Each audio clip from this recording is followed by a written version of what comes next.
Nama saya Riza Rahman Hakim. Saya adalah dosen perikanan di Fakultas Pertanian Peternakan Universitas Muhammadiyah Malang sejak tahun 2005.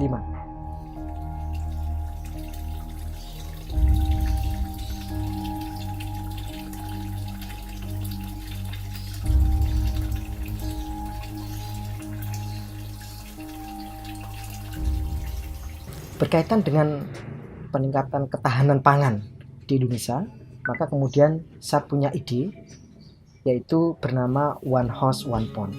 One House One Pond ini adalah sebuah konsep dalam pemanfaatan lahan rumah yang sempit, terutama di perkotaan. Makanya kemudian saya istilahkan dengan the real urban farming. One House One Pond ini itu mengembangkan tiap rumah minimal memiliki satu kolam ikan, ya, one house one pond minimal. Kalau kemudian misalnya lahannya agak luas, bisa 2, 3 dan seterusnya.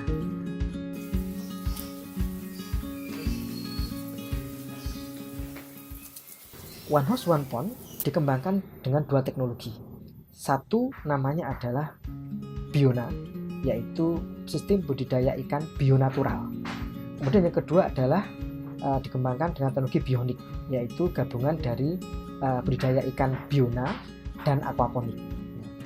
Sistem budidaya biona itu sudah dikembangkan untuk ikan lele yang sudah sekarang berhasil sangat bagus. Kemudian sudah dikembangkan di ikan nila, terus kemudian ikan patin, dan sekarang sedang running, ya, uji coba untuk udang galah. Ya. Kemudian yang kedua adalah bionik, ya, biona plus aquaponik. Ini juga unik karena budidaya ikan sekaligus sayuran. Jadi ketika nanti panen bisa 2 produk sekaligus, yaitu produk ikan dan produk sayuran. Artinya mencukupi kebutuhan protein hewani dan kebutuhan protein nabati.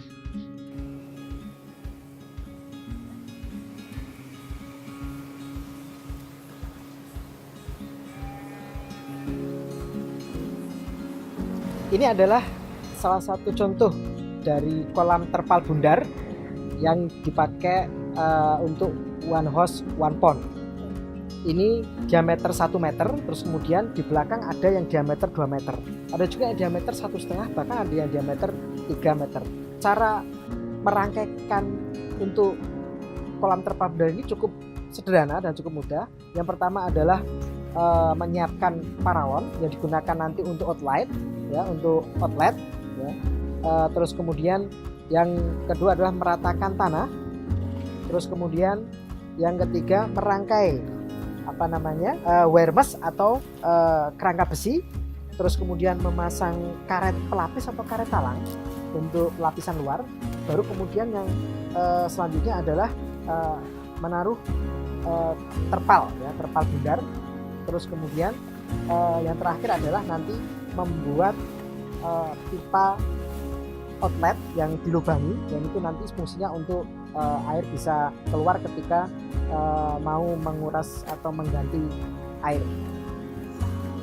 Ya, alhamdulillah pada awal tahun 2016 program atau konsep One House One Pond ini itu menjadi salah satu program unggulan saya yang kemudian diterima di short course di Wageningen University Belanda. Nah, program ini dinilai unik, kreatif, dan bisa dikembangkan, ya, di masyarakat oleh pihak Wageningen University, sehingga ini bisa lolos untuk mengikuti short course yang bertemakan Responsible Aquaculture Development. Nah, harapannya ke depan adalah kalau kita berbicara ketahanan pangan, hal yang paling mudah dilakukan sebenarnya adalah dimulai dari keluarga. Pertama, bisa produksi ikan sendiri. Kemudian yang kedua juga bisa sekaligus produksi sayuran.